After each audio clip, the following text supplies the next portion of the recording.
Hi all, അസ്സലാമു അലൈക്കും. Welcome back to my channel. ഇന്ന് ഞാൻ വന്നിട്ടുള്ളത് ജിഞ്ചർ ഗാർലിക് പേസ്റ്റിൻ്റെ റെസിപ്പി ആയിട്ടാണ്.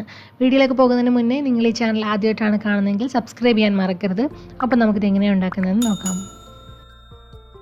ഇതിന് വേണ്ടിയിട്ട് ഞാനിവിടെ ക്ലീൻ ചെയ്ത് അരിഞ്ഞെടുത്ത ഇഞ്ചി എടുത്തിട്ടുണ്ട്. അത് ഏകദേശം 1 കപ്പ് ഉണ്ടായിരുന്നു. വെയിറ്റ് പറയുകയാണെങ്കിൽ 150 ഗ്രാം ഇഞ്ചി എടുത്തിട്ടുണ്ട്. അതുപോലെ തന്നെ ക്ലീൻ ചെയ്തെടുത്ത വെളുത്തുള്ളി എടുത്തിട്ടുണ്ട്. 1.25 കപ്പ് ഉണ്ടായിരുന്നു. അത് 200 ഗ്രാമാണ് എടുത്തിട്ടുള്ളത്. ഇഞ്ചിയും വെളുത്തുള്ളിയും ക്ലീൻ ആക്കി എടുക്കുമ്പോൾ ഒന്ന് കഴുകിയെടുക്കണം. കഴുകിയെടുത്തതിന് ശേഷം ഒരു ടിഷ്യൂ വെച്ചിട്ടോ ഒരു കിച്ചൺ ടവൽ വെച്ചിട്ടോ നന്നായിട്ട് തുടച്ചിട്ട് വേണം ഇത് അരച്ചെടുക്കാനായിട്ട്. ഒട്ടും വെള്ളം ഉണ്ടാവാനായിട്ട് പാടില്ല. ഇനി നമുക്കിത് പേസ്റ്റ് ആക്കി എടുക്കാം. അതിന് വേണ്ടിയിട്ട് ഞാനിവിടെ ഒരു ചോപ്പറിൻ്റെ ജാറാണ് എടുത്തിട്ടുള്ളത്. അതും നല്ല ക്ലീൻ ആയിരിക്കണം. ഒട്ടും വെള്ളം ഉണ്ടാവാനായിട്ട് പാടില്ല. നിങ്ങൾക്ക് മിക്സിയുടെ ജാർ യൂസ് ചെയ്യാം. അതിലേക്ക് ഞാൻ ആദ്യം ഇഞ്ചി ചേർത്ത് കൊടുക്കുകയാണ്. ഇഞ്ചി ആദ്യം ഒന്ന് പൊടിച്ചെടുക്കാൻ വേണ്ടിയിട്ടാണ് ചേർത്ത് കൊടുക്കുന്നത്.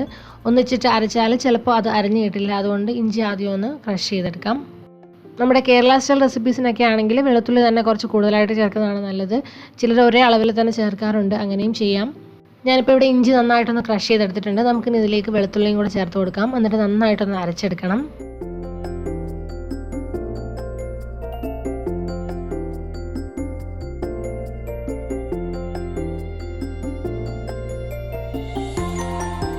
ഇപ്പോൾ ഞാനിവിടെ ഇഞ്ചിയും വെളുത്തുള്ളിയും ഒന്ന് ക്രഷ് ചെയ്തെടുത്തിട്ടുണ്ട്. നമുക്കിനി ഇതിലേക്ക് 1 ടേബിൾ സ്പൂൺ ഓയിൽ ചേർത്ത് കൊടുക്കാം. സൺഫ്ലവർ ഓയിലോ അല്ലെങ്കിൽ ഏതെങ്കിലും വെജിറ്റബിൾ ഓയിലോ ചേർത്ത് കൊടുത്താൽ മതി. ഇതിൻ്റെ കൂടെ തന്നെ 1 ടീസ്പൂൺ ഉപ്പും കൂടി ചേർത്ത് കൊടുക്കാം. എന്നിട്ട് നന്നായിട്ട് അരച്ചെടുക്കാം. ഓയിലും കൂടെ ചേർത്തിട്ട് നല്ല പേസ്റ്റ് പരുവത്തിലായിട്ട് അരച്ചെടുക്കണം. ചെറിയ തരിയൊക്കെ ഉണ്ടെങ്കിലും കുഴപ്പമില്ല. ഞാനിപ്പോൾ ഇതോടെ നന്നായിട്ട് അരച്ചെടുത്തിട്ടുണ്ട്. ചെറിയ തരിയോട് കൂടി തന്നെയാണ് ഞാൻ അരച്ചെടുത്തിട്ടുള്ളത്. ഇനി നമുക്കിതൊരു ക്ലീൻ ആയിട്ടുള്ള എയർ ടൈറ്റ് ആയിട്ടുള്ള ഒരു ഗ്ലാസ് ജാറിലേക്ക് മാറ്റാം. അപ്പോൾ ഇത് നമുക്ക് സ്റ്റോർ ചെയ്ത് വെക്കാനുള്ളതാണ്. അപ്പോൾ ഒട്ടും നനവില്ലാത്ത സ്പൂൺ വേണം ഇതിൽ യൂസ് ചെയ്യാനായിട്ട്.